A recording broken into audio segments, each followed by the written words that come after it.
Well, ladies and gentlemen, it's been an interesting discussion. I'll have to make my remarks very briefly.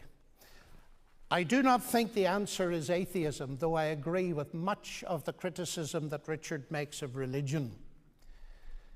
I think the book, The God Delusion, gives the game away in the dedication at the front of the book to Douglas Adams, where he says, "Isn't it enough to see that a garden is beautiful without having to believe that there are fairies at the bottom of it too?" Now, you do a brilliant job at getting rid of the fairies, though it must be said that most of them didn't believe in them anyway. But when you see the beauty of a garden, say New College in Oxford, do you believe there's no gardener or no owner?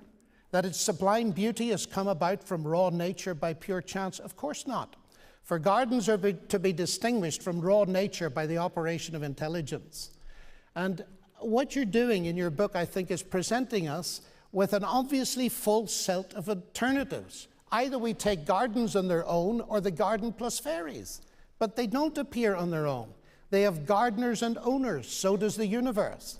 You say there's no evidence of God, and yet your very description of the universe as a garden bears witness that the evidence is all around you.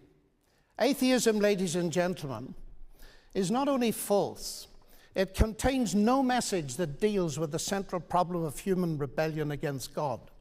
History is littered with attempts to build a godless utopia, each one of them based, as the book of Genesis suggests that they would be, on a denial that God has ever spoken or even that he exists.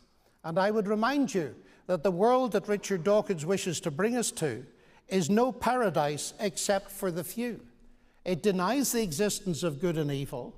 It even denies justice. But ladies and gentlemen, our hearts cry out for justice. And centuries ago, the Apostle Paul spoke to the philosophers of Athens and pointed out that there would be a day in which God would judge the world by the man that he had appointed, Jesus Christ, and that he'd given assurance to all people by raising him from the dead. And the resurrection of Jesus Christ, a miracle, something supernatural, for me constitutes the central evidence upon which I base my faith, not only that atheism is a delusion, but that justice is real and our sense of morality does not mock us. Because if there is no resurrection, if there is nothing after death, in the end, the terrorists and the fanatics have got away with it. Okay. Thank you.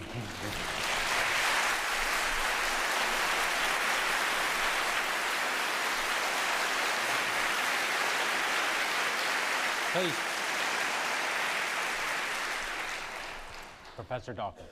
Yes, well, that concluding bit rather gives the game away, doesn't it? All that stuff about science and physics and the complications of physics and things, what it really comes down to is the resurrection of Jesus. I mean, there's a fundamental incompatibility between the sort of sophisticated scientist, which we hear part of the time from John Lennox, and it's impressive, and we are interested in the argument about multiverses and things.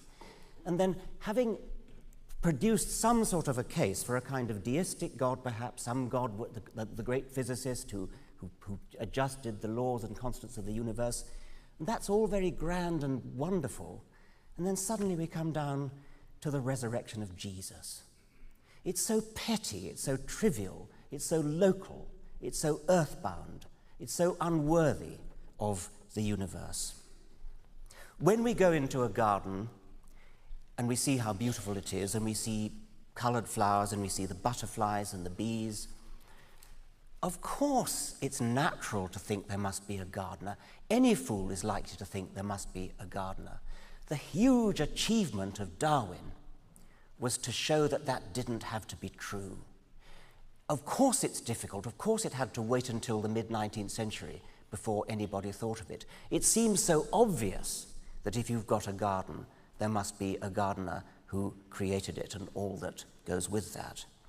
What Darwin did was to show the staggeringly counterintuitive fact that this not only can be explained by an undirected process. It's not chance, by the way. Entirely wrong to say it's chance. It's not chance. Natural selection is the very opposite of chance, and that's the essence of it. That was what Darwin discovered. He showed not only a garden, but everything in the living world, and in principle not just on this earth, but on any other planet, wherever you see the organized complexity that we understand, that we call life, that it has an explanation which can derive it from simple beginnings by comprehensible rational means. That is possibly the greatest achievement that any human mind has ever accomplished. Not only did he show that it could be done, I believe that we can argue that that the alternative is so unparsimonious and so counter to the laws of common sense that, reluctant as we might be, because it might be unpleasant for us to admit it, although we can't disprove that there's a God, it is very, very unlikely indeed.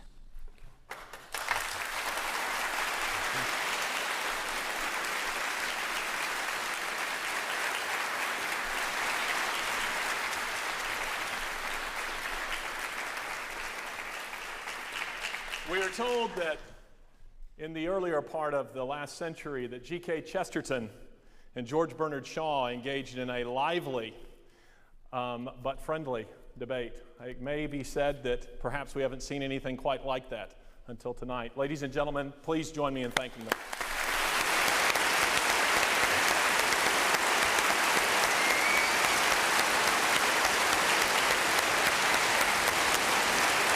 Thank you, Richard. Thank you, Bill. Thank you, John. Thank you. Thank you, Richard. Thank you very much. Thank you Ladies and very gentlemen. much.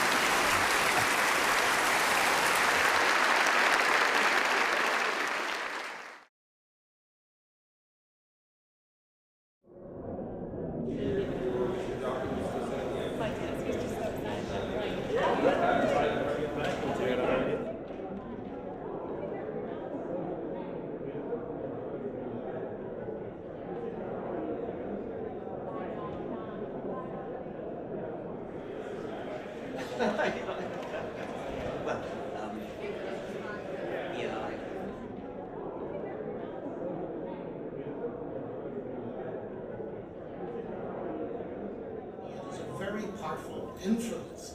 And we get nowhere by simply ascribing our beliefs to background, because I could say exactly the same thing of atheism. The point. We need to go out and do a book signing.